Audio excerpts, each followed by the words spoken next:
నా మా ప్రియ పరలోకపు తండ్రి, ఇంతవరకు నాయన సజీవులుగా మమ్మల్ని అయితే కాపాడి ఉన్నావయ్యా. మీ సన్నిధిలో అలిపుడునైన నన్ను, ఎందుకు పనికిరాను నన్ను అయ్యా కొన్ని మాటలు చెప్పడానికి నాకు మీ ఆత్మ సహాయం అందించేవారయ్యా. ఇదిగో మీ పిల్లలైన వారందరూ వచ్చారు. మీ పిల్లలకు ఏ మాటలు అందించాలో మీరు చెప్పండి నాయన. ఆ మాటలు మా నోటిని మీరు బోరగా తీసుకుంటూ బిడ్డలకు అవసరమైన మాటలు అందించండి నాయన. నా మాటలు వినరయ్యా, మీ మాటలు అతి వింటారు. మా మాటలు విని మాటలు కాదు, మీ మాటలైతే విని మాటలు, మీ మాటలైతే ఆదరించే మాటలు, మీ మాటలైతే రోగాల నుంచి విడుదల చేసిన మాటలు, మీ మాటలైతే సేద తీర్చే మాటలు, మీ మాటలైతే ప్రేమించిన మాటలు కనుక మీ మాటల కొరకు మీ పిల్లలు ఎదురు చూస్తూ ఉన్నారు. ఆ మాటల్లో నాయన సారం ఎంతో, వాస్తవాలు ఎంతో చూపించండి నాయన. అర్థం చేసుకున్న జ్ఞానాన్ని మీ పిల్లలకు దయచేయండి తండ్రి. అల్లిపొడనైన నన్ను, బలహీనుడిగా ఉంటున్న నన్ను, ఎందుకు పనికిరాను నన్ను, ఇదిగో స్థలములో నిలబడి ఉన్నానయ్యా. మీ ఆత్మ సహాయం నాకు మీరు దయచేయండి. ఆత్మతోనే మాట్లాడండి నాయన.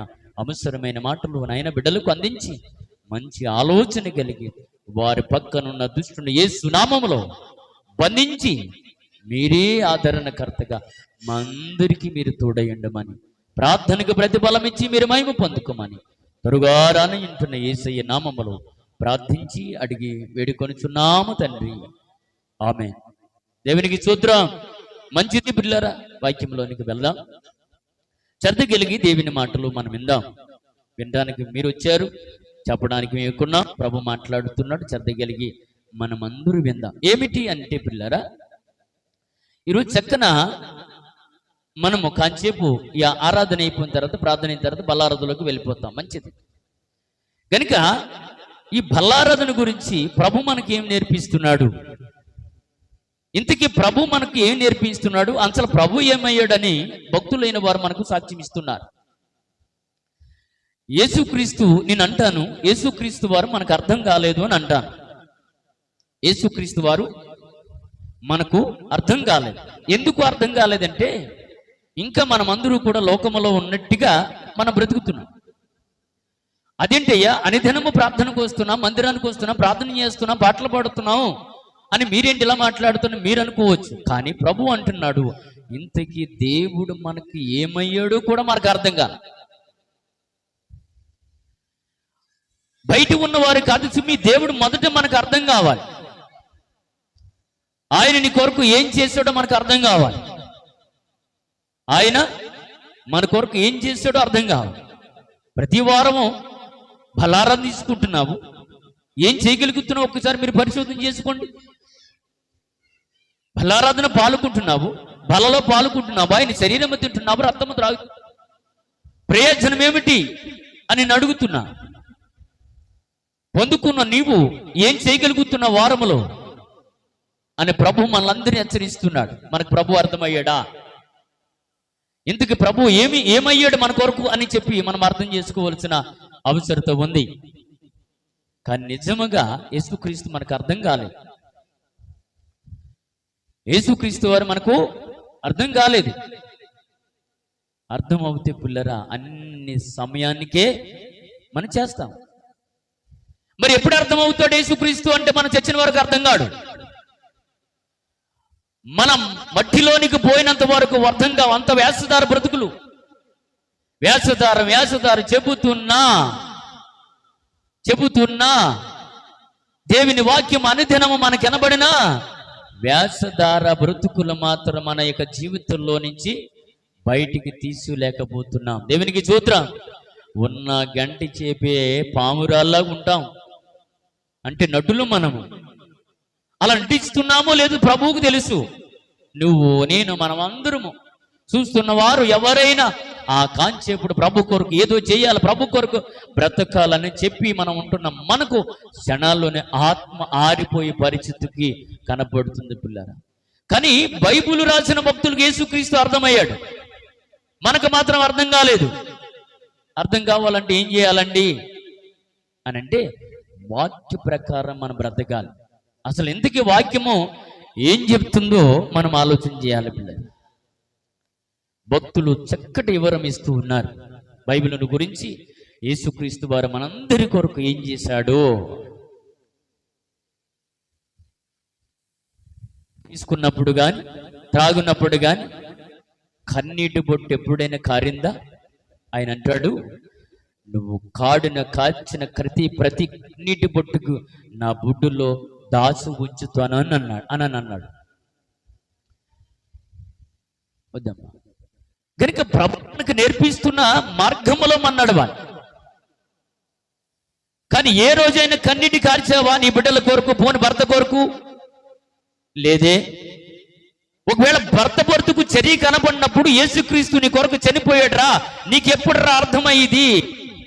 ఉన్నారా? లేము. ముందు ఏమిటి అంటే మన బ్రతుకు మారాలి. మన బ్రతుకు మారాలి అంటే ఒక భక్తుడు అంటూ పేరు మారింది కానీ మన తీరు మారలా. ఎప్పటికీ మారదు సుమ్మి. ఎప్పుడైనా ఒక్కరనైనా మనం మార్చామా? ఒక్కరికైనా వాక్యం చెప్పామా? అయ్యా నీ కొరకు యేసు ప్రభు చనిపోయాడయ్యా, అమ్మా నీ కొరకు యేసు ప్రభు చనిపోయాడు, ఆయన నీ కొరకు రక్తము కార్చాడు, కలవరి చిరులో ప్రాణం పెట్టాడు నీ కొరికే అని చెప్పావు ఎప్పుడైనా? నీ మాటలే నీ కొరకే అన్ని ఒక్కళ్ళకి వాక్యం చెప్పవు, ఒక్కళ్ళ మార్చం మన బ్రతుకి. ఒక్కరిని బడికి తీసుకెళ్ళేవారుగా మనము దేవుని మందిరానికి ఎవరిని తీసుకొని రాము. ముందు మన సమయానికి వస్తేగా ఎవరినన్నా మార్చడానికి. ముందు మీ బ్రతుకులు తెరవలేదు మాకేం చెప్తారు అంటారు. కానీ బైబిల్ ఏం చెప్తుందో తెలుసా పిల్లరా? బైబిల్లోకి వెళదాం. అపోస్తుడైన పౌలు గారు, అపోస్తుడైన పేతురు గారు ఏం చెప్తున్నాడో చూద్దాం. యేసుక్రీస్తు వారి శిష్యుడుగా ఉంటున్న అపోస్తుడు పేతురు ఏం చెప్తున్నాడో పేతురు రాసిన పత్రికలో ఏమండి అర్థం చేసుకోండి, బైబిల్ అర్థం చేసుకోండి. బైబిల్లో ఉన్నట్టుగా మనం అందరూ బ్రతకాలి. మీరు బ్రతకలేదని అంతరార్థం చెబుతుంది. వేషధార బ్రతుకులో ఎంతవరకు నటించినా ఒక రోజు మనం అందరం పోతాం, ఇది మర్చిపోవద్దు. కానీ దేవుని మాటలు మనల్ని బ్రతికిస్తాయి. చూడండి, యేసు ప్రభు వారి గురించి పేతురు గారు చెబుతున్నాడు. ఇప్పటికి మనకు అర్థం కాకపోతే ఎలా? యేసుక్రీస్తు వారు మనకు అర్థం కాలేదు అని అంటున్నాడు. మనకు అర్థం కావాలి. చూడండి, పేతురు రాసిన పత్రిక 2వ అధ్యాయము, మొదటి పత్రిక 2వ అధ్యాయము 24వ వచనం. మనము మన పాపముల విషయమై చనిపోయి నీతి విషయమై, దేవునికి స్తోత్రం, ఎప్పుడు చచ్చిపోయామండి మనము? పేతురు ఏమంటున్నాడు? అపోస్తుడైన పేతురు ఏమంటున్నాడు? ఏమన్నా అర్థమవుతుందా మీకు మాటలు? పేతురు ఏమంటున్నాడు? మనము పాపముల విషయమై చనిపోయి నీతి విషయమై జీవించినట్లు. నీతి అంటే నీతి ఎక్కడ ఉంది? ఇక్కడ నీతి బయట ఉందా? దొరకదుగా. కొనుక్కుంటే దొరకదుగా, ఎదిగితే దొరకదుగా. కానీ ప్రభువు దగ్గర ఎదిగితే మనకు దొరుకుతుంది. పేతురు అంటున్నాడు, అపోస్తుడైన పేతురు అంటున్నాడు ఏమిటంటే, అయ్యా మీరు వినండి, మనం పాపుల విషయమై చనిపోయి నీతి విషయమై జీవించినట్లు ఆయన తానే శరీరమందు మన పాపములను బ్రాని మీద మోసుకొని పోయాడట. దేవునికి స్తోత్రం. ఎవరి పాపాలు? యేసు ప్రభు చేసిన పాపాలా? ఎందుకంటే ఆయనకి అంత శ్రమ ఎందుకు? ఆయనకి అంత బాధ ఎందుకు? నువ్వు ఎలా పోతే ఆయనకి ఎందుకు? నువ్వు ఎలా తెగిలడితే ఆయనకి ఎందుకు? నువ్వేమైపోతే ఆయనకి ఎందుకు అనుకోలా? అయ్యో నా పిల్లల కొరకు నేను పనిచేసే నరకము కాకుండా ఇదిగో మహాపట్టణానికి తీసుకొని పోవాలని చెప్పి ఇదిగో ఆయన అనుకుంటే నరకానికి వెళ్ళిపోతున్న పరిస్థితి కనబడుతుంది అని చెప్పి తను యుద్ధునుగా తగ్గించుకొని తన యుద్ధునుగా చేసుకొని ఇదిగో ఆ పరమను విడిచి భూమి మీదకు వచ్చి మనము చేసిన పని, ప్రతి నీచమైన కార్యక్రమం, మనం చేసిన ప్రతి పాపము ఎవరి మీద వేసుకున్నాడు? పాపము లేని వాడి మీద వేసుకున్నాడు. ఈ మాట ఎవరికైనా చెప్పాం మనం? అరే బాబు నాన్న నీ కొరకు యేసు ప్రభు చనిపోయాడురా, ఊరుకోవయ్యా నా కొరకు చనిపోయేటి అని అంటావా? అన్నప్పుడు ఏమంటావు? నిజమేరా, అది బైబిల్లో రాయబడి ఉంది నాన్న అనాలా. అది బైబిల్లో రాయబడి ఉందయ్యా. నిజమా? అవునమ్మా నిజమే. ఎవరికైనా చెప్పామండి? ఎవరికి చెప్పాలా? దేవుడు అంటున్నాడు, ఈరోజు బయట ఉన్నవారు కదంటే వాక్యం మనకేనట. ముందు మనం పరిశుద్ధులుగా మారి, పవిత్రులుగా మారి, నిష్కపటముగా, ఇదిగో ఏ కపటము లేకుండా మనం మారి మనం ఇతరులకి ఈ వాక్యం చెప్పాలట. నువ్వు పోయేటప్పటికైనా ఒక్కరినైనా మార్చాలి. జాగ్రత్త చూమే. లేకపోతే లెక్క అప్పు చెప్పవలన రాయబడ్డది. ఎందుకు? రక్షించబడ్డావు కాబట్టి. నువ్వు రక్షించబడి ఇతరులు రక్షించమని బైబిల్ చెప్తుంది. అయ్యా నీ కొరకు నా కొరకు భయంకర నరకం ఎదురు చూస్తుంది. ఆ నరకాన పోకుండా నిత్యమైన రాజ్యములోనికి వెళ్ళటానికి ఆ మహాదేవుడు మన కొరకు ఇదిగో తన యుద్ధునుగా తగ్గించుకొని బలర్పించబడి చనిపోయాడయ్యా అని నేను చెప్పట్లే కదయ్యా. ఇదిగో బైబిల్ లేఖనాలు చెబుతున్నాయని చెప్పగలుగుతామా మనము? ఎప్పుడు మన పనులే. 6 దినాలు 7 రోజులు 10 రోజులు మన పనే మాట్లాడుతున్నాము. ఒక్కరికైనా దేవుని మాట చెప్పగలుగుతామండి? చెప్పొద్దు. మన నోటు ద్వారా కరెక్ట్గా మాట్లాడితే మంచిదే. అయ్యి కూడా లెక్క అప్పు చెప్పాలమ్మా. లెక్క నీ నోటు ద్వారా వచ్చిన ప్రతి మాట లెక్క అప్ప చెప్పవలనుంది, రాయబడి ఉంది బైబిల్లో.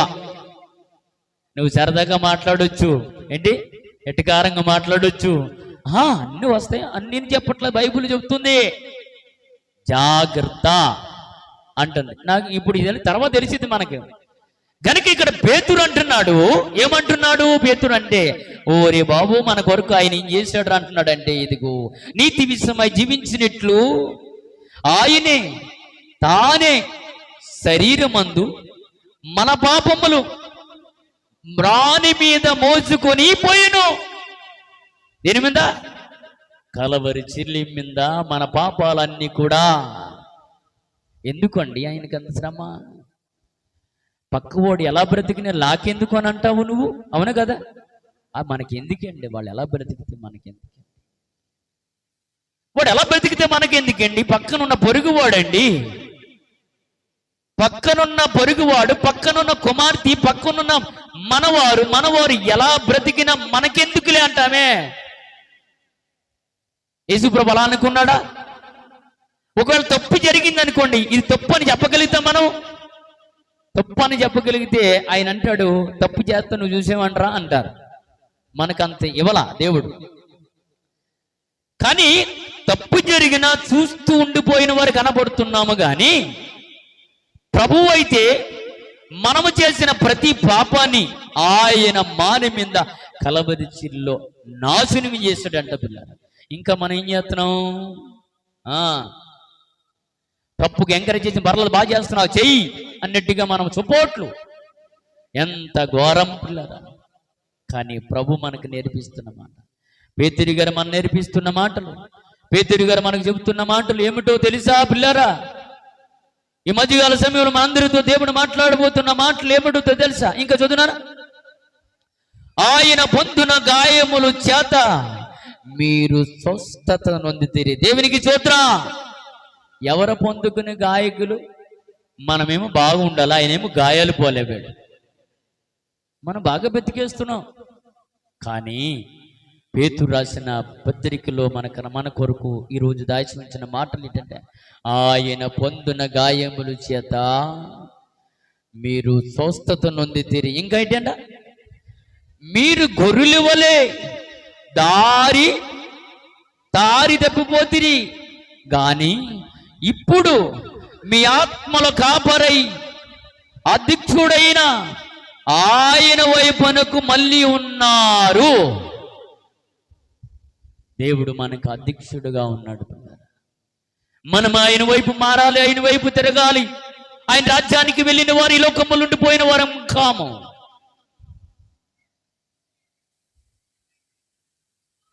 మీరు వెళ్ళే అంటున్నారు వెనకాల.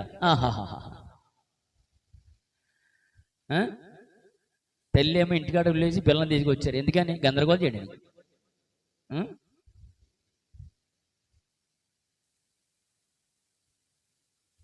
వాక్యం వినలేరు. మన అల్టికి ప్రార్థన చేయడానికి వెళ్తే అప్పటిదాకా బాగా ఉంది, యేసు నామములో ప్రార్థన చేద్దాం ఏడుతుంది. ఇక వీళ్ళు తెల్లి పిల్లాడు ఎన్నుకుంటున్నారు, నేను గోడకి చేసి వచ్చానమాట ప్రార్థన, దేవునికి స్తోత్రం. అలా ఉంటది. ఎందుకని? సాతాను తంత్రముల మనం ఎరిగిన వారము కామంటే ఎరిగిన వారమై ఉండాలి. వాడు ఎలాగైనా చిక్కిలి పెడతాడు, పిల్లల్లో దూరతాడు, పెద్దల్లో దూరతాడు, తాగిపోతుల్లో దూరతాడు, మన ప్రార్థన చేస్తే మధ్యన దూరతాడు. అంటే వాడే అనుకుంటాం, వాడి వాళ్ళు కాదు, కానీ వాడిలో మరొకడు ఉంటాడు. కానీ మనందరి కొడుకు ఒక ఆయన చనిపోయాడట. మీకు తెలుసా? మనందరి కొరకు ఒక ఆయన చనిపోయాడు. ఆయనే ప్రభువు అయిన యేసుక్రీస్తు వారు. ఇంకా ఆయన బాధ పెడుతున్నాయేమో జాగ్రత్త, ఆయన ఇంకా ఇబ్బంది పెడుతున్నాయేమో జాగ్రత్త, జాగ్రత్త, జాగ్రత్త. అదే రాసిన పత్రికలో ఇంకొక మాట కూడా చూద్దాం, చూడండి. పేతురు రాసిన మొదటి పత్రిక 1వ అధ్యాయము. అవి చూడండి, చాలా చక్కటి మాటలు రాశాడు ఆయన. చక్కటి మాటలు, చక్కటి మాటలు, చక్కటి మాటలు మన కొరకు దాచి ఉంచాడు. 1వ అధ్యాయం 18వ వచనం. జాగ్రత్తగా చదవన్నైనా. పిత్ర ప్రారంభమైన మీ వ్యర్థమైన ప్రవర్తన, మీ వ్యర్థమైన ప్రవర్తనలో సరైన ప్రవర్తనలు మనవి కావు. వ్యర్థముగా అక్కడ బయటికి పోతాం, మన ప్రవర్తన ఈ లోపల పోవు. అన్ని ప్రవర్తనలు ఎలా ఉంటాయి తెలుసా? వ్యర్థమైన ప్రవర్తనలుగా, వ్యర్థముగా బ్రతికిన వారిగా, వాక్యం వైపు మన మనసులు వండుకుంటా, వాక్యాన్ని మన మనసు ఇవ్వకుండా ఉత్సాహముగా అని చెప్పి కూర్చొని వెళ్ళిపోతా, అయిపోయింది అని కొట్టుకు వెళ్ళిపోతాం. ఇది కాదండి ప్రార్థన అంటే. మనం వచ్చిన తర్వాత భయభక్తులు కలిగి ఏమి నేర్చుకుంటున్నాం వినాలి, విని ఇంటికి వెళ్ళి దాన్ని ధ్యానించాలి. అది బైబిల్ నేర్పిస్తున్న పాఠం. మనకు బైబిల్ నేర్పిస్తున్న పాఠం ఏంటి తెలుసా? ఏమి చెప్పబోతున్నారు ఈరోజు, మనం ఏమి వినాలి, విని ఎలా ఆలోచన చేయాలని మీరు ప్రార్థన చేసి రావాలి. వచ్చారా? ఇంటికాడ ప్రార్థన చేసి వచ్చిన వారు ఎంతవరకు చేయలేస్తాడమ్మా? ప్రార్థన చేసి ఇంటికాడ బైబిల్ పట్టుకొని ఎత్తున ఎంతమంది?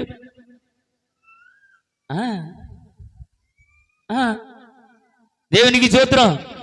ప్రార్థన అనగా బైబుల్ ఎప్పుడైతే మన ప్రార్థనకి వెళ్తా మన చేతి పట్టుకుంటామో మనకేమి రావాలి? ఇంటి దగ్గర మోకరించాలని ఆలోచన రావాలి. ఎందుకంటే ప్రభువా నేను వెళ్తున్నాను, దేవునులు చెప్పిన మాటలు నా హృదయంలో ఉండాలంటే దుష్టుడు నాలో రాకుండా వాడు దూరంగా ఉండాలనుకొని బయలుదేరుతున్న వాళ్ళు వచ్చిన ఉన్నారా అని లేరు. ఏదో వచ్చామా వెళ్ళామా కాంచేపి వాక్యాన్ని విని వెళ్ళిపోయామా, ఎప్పటికీ మనకి దేవుని వాక్యం అర్థం కావు. కనుక అలా ఉండకూడదు అని ఇదిగో ఇక్కడ ఏం చెప్తున్నాడు అని అంటే, పిల్లరా, ప్రారంభమైన ఆచారాలు, వ్యర్థమైన బ్రతుకులు మీరు విడిచిపెట్టండి. ఏం విడిచిపెట్టాలా? వ్యర్థమైన బ్రతుకులు. ఆ కాగితానికి దేవుని వాక్యం నేర్పించరు.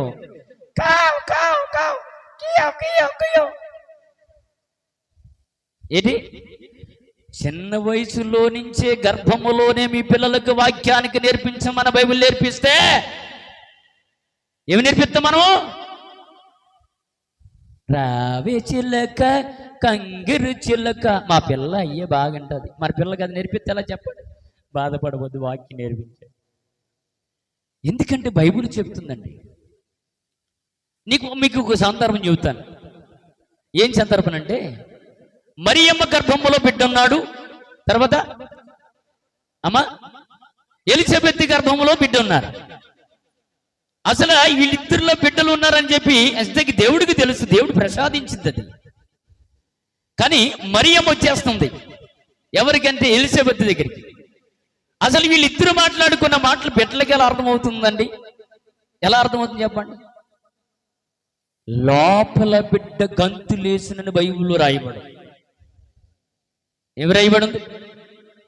అందుకే చిన్న పిల్లలకు ఉగ్గు నీళ్ళు పెడతారు చూడండి, చిన్న వయసులో పిల్లలకి అలా పెట్టాలంట. ఏది? నూరు పోయాలంట దేవుని మాటలు నేర్పించని పిల్లలకి అలా నేర్పిస్తేనే పెద్దలిగిన తర్వాత వాటిలోంచి తొలగిపోరు. కనుక మనం మన పిల్లల విషయమై తల్లిదండ్రులైన వారు చాలా జాగ్రత్తగా ఉండాలి.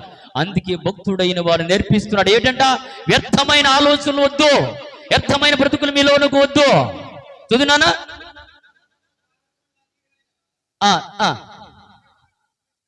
నాన్న మళ్ళా చదవండి. వ్యర్థ ప్రవర్తనను విడిచిపెట్టుడి, ఎండు బంగారమునైనను అమ్మా శ్యామ వస్తువులు చేతైనను మీరు విమోచింపబడలేదు గాని అమూల్యమైన రక్తము చేత అనగా నిర్దోషమైనను నిష్కలంకమునకు గొర్రె పిల్ల వంటి క్రీస్తు రక్తము చేత విమోచింపబడితిరి. అది బైబిల్ చెప్తున్నమాట. మనమందరూ క్రీస్తు రక్తము చేత కడగబడి రక్షించబడ్డాం. ఆయన రక్తం మనలో ఉందా? నిజంగా ఉంది పిల్లలు. ఉండబట్టే మనం అందరూ ఆయన సన్నిధికి వచ్చాం. ఇంకా వ్యర్థమైన ఆలోచనలు ఒకవేళ మనకుంటే, వ్యర్థమైన బ్రతుకులు ఒకవేళ మన దగ్గర ఉంటే వదిలిట మంచిదని చెప్తున్నాడు. ఎవరు మాట్లాడుతున్నాడు? పేతురు చెప్తున్నాడు. పేతురు గారు వ్యర్థమైన ఆలోచన, వ్యర్థమైన మాటలు, వ్యర్థమైన తలంపుల్లో మీరుంటే విడిచిపెట్టండి అంటున్నాడు. దేవుడు మనకు నేర్పిస్తున్న ఈ యొక్క మధ్యాహ్న గంటల సమయంలో దేవుని మాటలు చాలా విలువైనవి పిల్లరా. ఎందుకు అలా చెప్తున్నాము అంటే, మనం ఆయన శరీరమును ఆయన రక్తమును త్రాగుతున్నాము, తింటున్నాము కాబట్టి అమూల్యమైన రక్తము చేత మీరు రక్షించబడి ఉన్నారు. నిజమేనండి. లేకపోతే మనం ఎలా రాగలుగుతాం చెప్పండి? యేసుక్రీస్తు అర్థమయ్యాడంటే ఇంకా మనము ఆయన గాయాలు రేపిన వారు కనబడుతున్నాయేమో. ఈ రాత్రి యొక్క మధ్యకాల సమయంలో మీరు అర్థం చేసుకోవాలని దేవుడు మాట్లాడబోతూ ఉన్నాడు. మనం అలా వ్యర్థమైన వాటికి అన్నట్టు అలాంటి అన్ని కూడా విడిచిపెట్టి మన ఎండి బంగారములను మనం రక్షించబడిన వారము కాము. యేసుక్రీస్తు రక్తములను ఆయనను బిడ్డలుగా రక్షించబడి ఆ మహా నరకానికి పోకుండా ఆ మహారాజ్యానికి మనం వెళ్ళాలండి. ఆయన రక్తము చేత మనం అందరము కొనియాడబడి ఉన్నాము, కొనబడి ఉన్నాము. మరొక మాట చూద్దాం. ఎబ్రిగి అందుకు ఏం చెప్తున్నాడు? ఎబ్రిగి రాసిన పత్రిక అపోస్తుడైన పౌలు గారు చూడండి ఒక్కసారి. 2వ అధ్యాయము ఎబ్రిగి అందుకర్త 2వ అధ్యాయము 2:9 అందరూ చూద్దాం ఒక్కసారి. అందరూ బైబుల్లో ఏమి రాయబడిందో ఒక్కసారి చూద్దాం. దేవుని కృప వలన ఆయన ప్రతి మనిషిని కొరకు మరణము అనుభవించినట్లు. ఇది మనకు చాలు. ఏమిటి చాలు అంటే, నువ్వు చెప్పడానికి చాలు. ఎవడైనా నీ వాక్యం చెప్పినప్పుడు, ఎవరైనా నాన్న నీ కొరకు యేసు ప్రభు చనిపోయాడు, అమ్మ నీ కొరకు యేసుక్రీస్తు వారు చనిపోయాడని చెప్పినప్పుడు వాడు నమ్మలేనప్పుడు, అయ్యా ఇదిగో బైబిల్ గ్రంథంలో రాయబడి ఉంది. ఏమి రాయబడి ఉంది? దేవుని కృప వలన ఆయన ప్రతి మనిషిని కొరకు మరణము అనుభవించినట్లుగా రాయబడ్డాడు. ఆయన ఎందుకు చనిపోవాలి చెప్పండి? నీ కొరకు, నా కొరకు. అక్కడక్కడ సువార్త మేము ప్రకటించినప్పుడు మా కొరకు యేసు కొరకు చనిపోయారు అంటున్నారు. అది ఎలా ఎందుకు చనిపోతాడు? ఆయన ఎందుకు చనిపోతాడు మా కొరకు అని అంటున్న వాళ్ళు ఉన్నారు. ఇది బైబిల్లో ఒక మనిషి గురించి చెప్తుందా? అందరి కొరకు చెప్తుందా? అందరి కొరకు. అంతేనమ్మా? ఎందుకొరక? మనుషులందరి కొరకు. చదువునమ్మా మళ్ళా మరచు. దేవుని కృప వలన ఆయన ప్రతి మనిషిని కొరకు మరణము అనుభవించినట్లు దూతల కంటే కొంచెము తక్కువగా చెయ్యబడిన యేసు మరణము పొందునా. దేవునికి స్తోత్రం. యేసుక్రీస్తు వారు అందరికీ సంభూతుడై ఉన్నాడు. ఇక్కడ అపోస్తలుడైన పౌలు ఏం రాస్తున్నాడు? దూతల కంట కొంచెంగా తక్కువ చేయబడ్డాడు అని రాయబడ్డాడు అని అపోస్తలుడైన పౌలు గారు రాస్తున్నాడు పిల్లలు. అంటే న్యాయం తీర్చింది, తీర్పు తీర్చింది ఈయనే. గనుక మనుషులందరి కొరకు ఆయనే చనిపోయాడు. నీ కొరకు, నా కొరకు, మనందరి కొరకు ఆయన ఒక్కడే చనిపోయాడు అని బైబిలు మనకు సాక్ష్యమిస్తూ ఉంది. కనుక అపోస్తుడైన పౌలు గారు ఇంకొక మాట కూడా చెప్తున్నాడు. ఆ మాట కూడా చూద్దాం. అపోస్తుడైన పౌలు గారు రాసిన పత్రికలో 10వ అధ్యాయము చూడండి. 10వ అధ్యాయము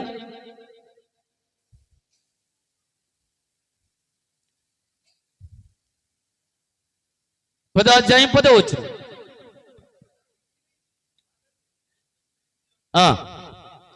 యేసుక్రీస్తు యొక్క శరీరము ఒక్కసారి అర్పింపబడుట చేత ఆ చిత్తమును బట్టి మనము పరిశుద్ధపరచబడి ఉన్నాము. దేవునికి స్తోత్రం. ఆయన ఒక్కసారి అర్పించబడ్డాడట. ఒకవేళ పాత నిబంధన ప్రకారంగా ఒకవేళ తప్పు చేస్తే, పాపం చేస్తే వాళ్ళు బలిలు అర్పించేవాడు. మీకు అర్థమవుతుందో లేదో, బలిలు అర్పిస్తూ ఉండేవాళ్ళు అన్నమాట. కానీ ఆ బలి లేకుండా ఇదిగో ఆయన మనుషులందరి కొరకు ఆయన శరీరం ఒక్కసారే అర్పించడని అపోస్తుడైన పౌలు చెప్తూ ఉన్నాడు. మనందరి కొరకు ఆయన బలిర్పించబడ్డాడు. మనందరి కొరకు ఆయన చనిపోయాడు. నీ కొరకు ఎవరు ఏమి సాయం చేయలేరు. నీ కొరకు, నా కొరకు, మనకందరి కొరకు ఎవరు ఏమి చేయలేరు. కానీ ప్రభువు అయిన యేసుక్రీస్తు వారు ఏం చేశాడు తెలుసంటే, మనందరి కొరకు ఆయన శరీరం కొరకు బలర్పించినట్లుగా బైబిల్ గ్రంథం మనకు సాక్ష్యం ఇస్తూ ఉంది. అంటే యేసుక్రీస్తు వారు మీ కొరకు ఇలా అయిపోయాడు అని ఎవరు సాక్ష్యం చెప్తున్నట్టే, ఇదిగో అపోస్తుడైన పౌలు చెప్తున్నాడు. ఇంకా చూద్దానా,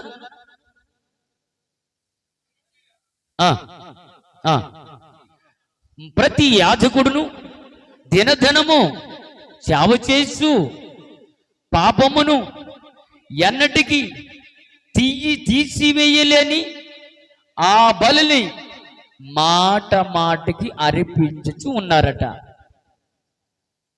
ఒక మనిషి తప్పు చేసినప్పుడు, ఒక మనిషి పాపము చేసినప్పుడు యాజకులైన వారు బలిలు అర్పించే వాళ్ళట అప్పుడు. కానీ ఎంతవరకు ఆ బలిలు తీసేవాడు తర్వాత వచ్చాడు. యాజకులైన వారు పాపం చేసిన వారి నిమిత్తమును బలిలు అర్పిస్తూ ఉండేవాళ్ళట.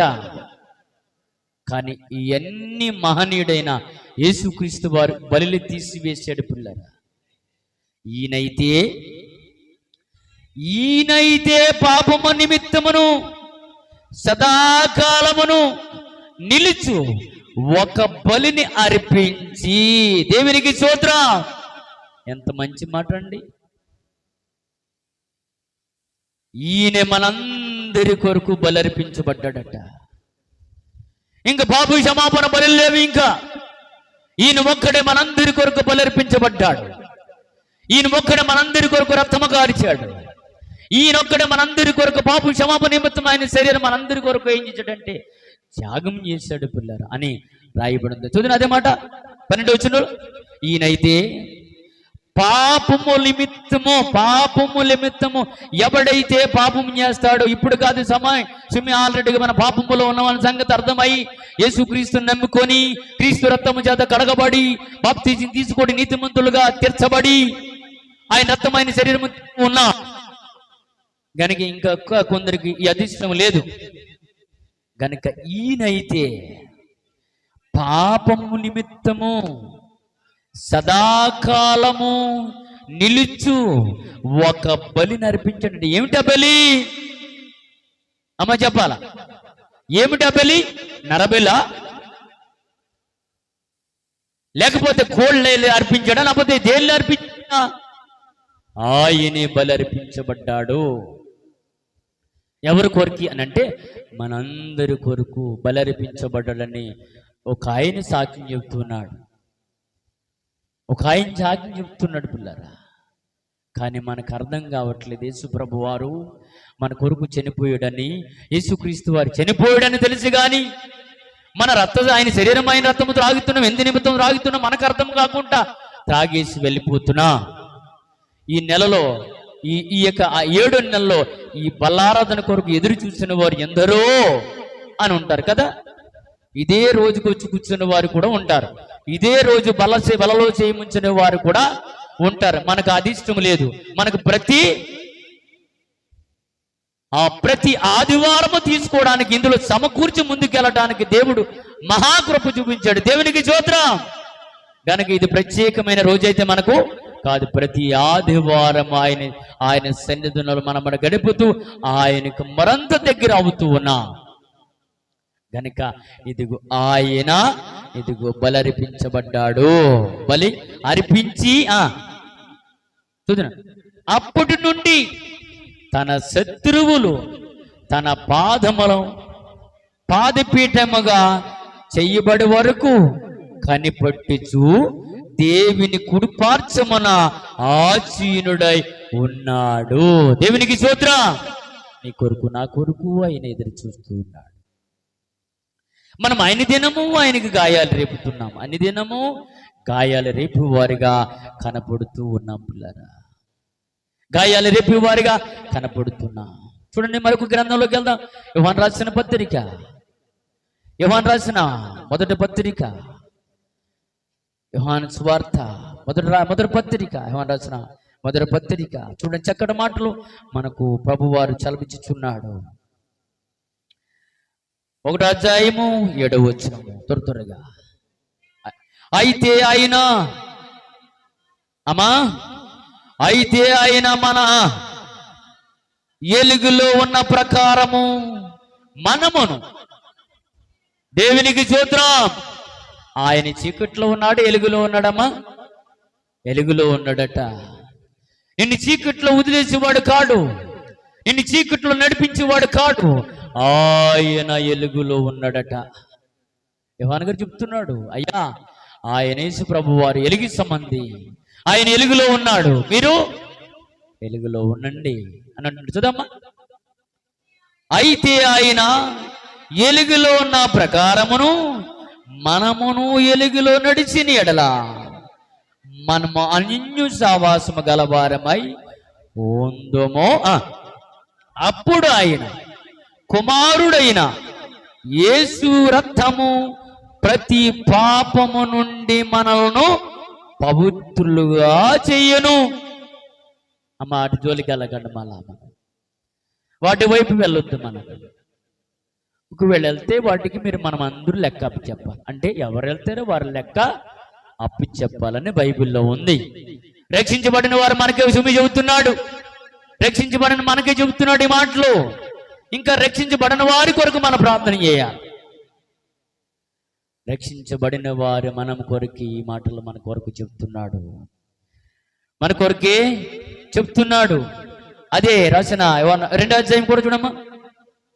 యోహాను రాసిన 2వ అధ్యాయము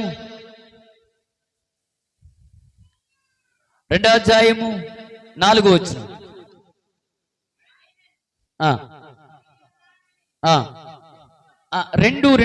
రెండునా?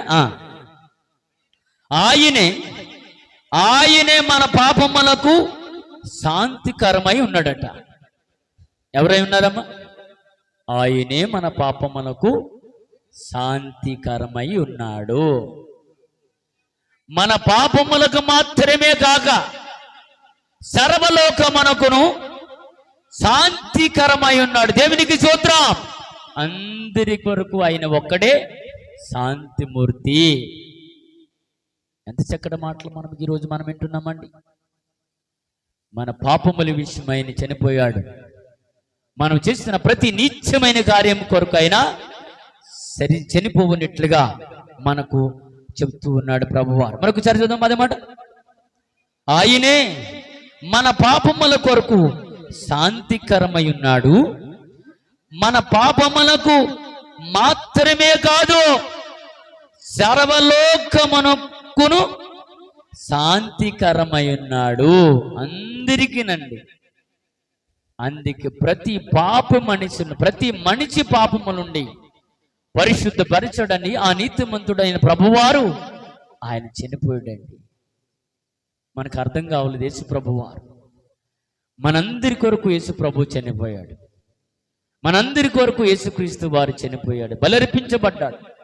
నీ కొరకు, నా కొరకు, మనందరి కొరకు ఆయన ఒక్కడే చనిపోయాడు అని బైబిల్ చెప్తుంది. ఆయన ద్వారాగా మనము నీతిమంతులుగా, మనమే కాదండి, ఈ భూమి మీద ఉన్న మనుషులందరి కొరకు ఆయన చనిపోయాడు అని బైబిలు సాక్ష్యం ఇస్తుంది. ఆయనే చనిపోయాడని మనకు సాక్ష్యం ఇస్తుంది. ముగింపులోకి వస్తూ ఉన్నాం. ఆయన మనందరి కొరకు చనిపోయిన వాడు అని బైబిల్లో మనకు రాయబడి ఉంది పిల్లరా. బైబిల్లో మాటలు మనకు కావాలి. బైబిల్లో ఉన్న ప్రతి మాటను మనం ఆలోచింప చేసే వారిగా ఉండాలని యేసుక్రీస్తు వారు నీ కొరకు, నా కొరకు, మనందరి కొరకు ఆయన చనిపోయాడు, రక్తము కార్చాడు పిల్లరా. ఇదే కదా మనకు ఆనవాల. వాడు లేడు అని కాదు, కానీ యేసుక్రీస్తు వారు మనందరి కొరకు చనిపోయిన వాక్యములు రాయబడి ఉంది. చివరిగా మన ప్రారంభంలో ఏదైతే చూసుకున్న మాట చెప్పుకొని ముగించుకుందాం. పేతురు రాసిన మొదటి పత్రిక 2:24 పిల్లరా. మన పాపముల విషయమై చనిపోయి నీతి విషయమై జీవించినట్లమ్మ వింటున్నారు కదా మాటలు. పాపముల విషయమై చనిపోయి నీతి విషయమై జీవించినట్లు. ఈ మాటలు మీరు దాచుకోండి. పాప విషయంలో మనం చనిపోయాం, నీతి విషయమై మనము జీవించినట్లు తానే తన శరీరమందు మన పాపములను ప్రాణి మీద మోసుకొని పోయాను. మనం చేసిన ప్రతి పాపమనండి, అయ్యో నా బిడ్డలను పరిశుద్ధపరచాలి, నా పిల్లలు పరిశుద్ధులుగా ఆ మహాలోకానికి తీసుకొని పోవాలని పాపము లేని వాడు భూమి మీదకు వచ్చి పాపము చేసిన మన బ్రతుకులన్నీ కూడా ఆయన మానం మీద మోసుకొని పోయాడంట పిల్లలు. ఆయన పొందిన గాయముల చేత మనకు స్వస్థత కలుగుతుందట. గాయాలు రేపివారిగా ఉండకూడదని, గాయాలు మనం ఎప్పుడో మనకు తెలియనప్పుడు మనం రేపాం, ఇంకా గాయాలు రేపువారుగా ఉండకూడదని. గాయాలు రేపువారుగా ఉంటారు, లేకపోతే గాయాలు కట్టేవారుగా ఉంటారు, లేదు మహాలోకానికి వెళ్ళిన వారిగా ఉంటారు. ఈ మధ్యకాల సమయంలో మనందరితో దేవుడు మనందరి కొరకు యేసుక్రీస్తు వారు చనిపోయాడు. మనందరి కొరకు, భూమి మానవులందరి కొరకు ఆయన ఒక్కడే చనిపోయి మృత్యుంజయుడై తిరిగి లేచి ఆయన తండ్రి స్థానములో ఆయన మాత్రమే ఆయన ఉన్నాడని బైబిల్ చెప్తుంది పిల్లల. మరి ఆయన మళ్ళా తిరిగి రాబోతున్నాడు. నువ్వు ఆయన రక్తం త్రాగుతున్నావు, ఆయన శరీరం తింటున్నావు, ఇంకా ఆయన గాయాలు రేపు వారిగా ఉన్నాయేమో. జాగ్రత్త సుమి. ప్రతి దానికి లెక్క అప్పు చెప్పాలా, ప్రతి వాటికి లెక్క అప్పు చెప్పాలా. మీరు అనుకోవచ్చు, పోనీయండి మీరు ఎన్నాళ్ళు చెప్పినా చనిపోయిన వాడు ఎక్కడికి పోతున్నాడో ఎవడు చూసి వచ్చాడు అనుకోవచ్చు. లేదు సుమి, జాగ్రత్త. మనం ఆయన న్యాయపీఠం మీద కూర్చున్నప్పుడు మనం లెక్క అప్పి చెప్పేవారిగా ఉండాలి అని ప్రభు చెప్తున్నాడు. గనుక ప్రభువారు మనందరి కొరకు చనిపోయారు. గనుక ఆయన శరీరం తింటున్నా నీవు, ఆయన రక్తం త్రాగుతున్నా నీవు, నేను, యేసు ప్రభు వారు మనకు అర్థమవుతే ఇంకా ఆయన రాజ్యానికి వెళ్ళి వారికి ఎదురు చూడాలని ఈ మాటల ద్వారా మీరు ఆలోచింపు చేస్తూ ఇటు వెళ్తారో అటు వెళ్తారో, ఏది మన మార్గం అంటే నేను అంటాను, మన మార్గం పరలోకమే. దేవునికి స్తోత్రం. ఆ రాజ్యానికి వెళ్ళాలని ఎదురు చూడాలని ఈ మాటలు మనందరిని ఇక్కడిలో దేవుని యొక్క మాటలు దీవించి ఆశీర్వదించునుగాక. తనలో వచ్చినట్లయితే ప్రార్థన చేసుకుందాం. మమ్మల్ని ప్రేమిస్తున్న మా ప్రియ పరలోకపు తండ్రి, ఎంతవరకు నాయన మీ చల్ల నష్టాల చేత నాయన మీ బిడ్డలుగా నాయన దీవించారు, నాయన ఆశీర్వదించారు. యేసుక్రీస్తు వారు మనందరి కొరకు, యేసుక్రీస్తు వారు అయ్యా ప్రభువా మీరు మాకు అందరి కొరకు చనిపోయారు, మీరే మా కొరకు రక్తము కార్చారు, ప్రాణం పెట్టిన మృత్యుంజయుడు అయ్యా. మీ శరీరము తింటున్నాము, రక్తము త్రాగుతున్నాం, మా కొరకు ఇంక వస్తూ ఉన్నారు. మీరు మాకు అర్థం కాలేదా ప్రభువా? అర్థం అవ్వబట్టి తింటున్నామయ్యా. ఇంకా గాయాలు రేపిన వారిగా ఉన్నామా? ఇంకా మార్పు లేని వారు ఎందరో ఉన్నారు. మార్పు కలిగి మీ సన్నిధిలో ముందుకు వెళ్ళేవారుగా నాయనా, మీరు అక్కడెప్పుడో తెలీదు, మా పోకడెప్పుడో తెలీదు నాయన. ఈ రెండు మాత్రం మధ్యలో కనబడుతూ ఉన్నాయి అయ్యా. మీ పిల్లల బ్రతుకులు జరిచేసి మీ రాజ్యానికి వారసులు కావడానికి సహాయం చేయండి ప్రభువా. మా మాటలు మరుగు చేసి మీ మాటలు చెప్పిన మీ పిల్లలకు అందరికీ తోడుగా ఉండమని ప్రార్థిస్తున్నాను. దయగలిగిన తండ్రి, ఎందరైతే మీ పిల్లలు వింటున్నారు, ఎందరైతే చూస్తున్నారు, ప్రతి కుటుంబాన్ని దీవించున్నాయన, ప్రతి ఒక్కరిని బలపరిచున్నాయన. ఇదిగో ఈ మాటలు అందరూ విని ప్రతి కుటుంబాన్ని అంచులంచులుగా ఎదగడానికి సహాయం చేస్తున్నాయి. నిజమే, ఆయన రాజ్యాన్ని యేసుక్రీస్తు వారు మనకు అర్థమయ్యాడా? అందరి కొరకు చనిపోయాడు, మనందరి కొరకు చనిపోయాడు. భూమి మీద మానవులందరి కొరకు యేసుక్రీస్తు వారు చనిపోయాడు. వాక్యం ఇంతవరకు చెప్పి ఉంది, విన్నాం. ఇప్పటి వరకైనా ఇది ఇక్కడి నుంచి ఇంకా సరైన బ్రతుకులు, లేకపోతే ఇంకా మార్పు లేని బ్రతుకులు మార్చుకొని నీ కొరకు నిలబడి బిడ్డలుగా ఎందరో ఈ లోకములో ఆయన కాలాన్ని విడిచి వెళ్ళిపోతున్నారు. అలా కాకుండా మీ రాజ్యానికి కూడి వచ్చిన మీ బిడ్డలందరినీ హృదయముల మాటలు ఫలింపు చేసి మీ రాజ్యములో ఉండటానికి సహాయం చేస్తున్నాయి. ఈ మాటలను ఆయన దీవించని బలపరించమని కోరుకుంటాం. మా ప్రార్థన తోసివేయక నీరికట్టి ఫలింపు దయచేసి మహిమా ఘనత ప్రభావములు పొందుకోమని యేసుక్రీస్తు నామములో ప్రార్థించి అడిగి వేడుకొని చున్నాము తండ్రి. ఆమేన్. అందరికీ వందనాలు.